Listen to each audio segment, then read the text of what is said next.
नमस्कार, मी नाना आहिरे. आवाज न्यूज मराठी चॅनलमध्ये आपलं सर्वांचं स्वागत करतो. बघूया आजची ठळक बातमी.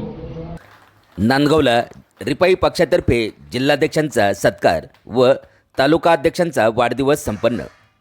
नांदगाव तालुक्यातील शिवनेरी शासकीय विश्रामगृहात Republican party of India Athawale गट, राजगृह फाउंडेशन आणि अण्णाभाऊ साठे फाउंडेशनच्या संयुक्त विद्यमाने नांदगाव तालुका संपर्क कार्यालयाचे उद्घाटन आणि संवाद मेळावा तसेच कार्यकर्ता बैठक पार पडली. आगामी जिल्हा परिषद व पंचायत समिती निवडणुकांच्या पार्श्वभूमीवर पक्षाचे संघटन मजबूत करण्यासाठी या बैठकीचे आयोजन करण्यात आले होते. नवनिर्वाचित जिल्हाध्यक्षपदी निवड झालेले संजय भालेराव यांचा पदाधिकाऱ्यांच्या हस्ते सत्कार करण्यात आला.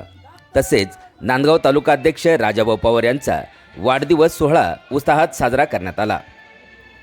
महाराष्ट्र राज्य उपाध्यक्ष रमेश मकासरे, नाशिक ग्रामीण जिल्हाध्यक्ष राजेंद्र आहिरे, कार्याध्यक्ष देविदास मोरे, गंगादादा त्रिभुवन, आनंदा ठोंबरे, ताराचंद आयरे, राजेंद्र गुडेकर, मनोज चोपडे, संजय सानप यांच्यासह अनेक पदाधिकारी व कार्यकर्ते मोठ्या संख्येने उपस्थित होते.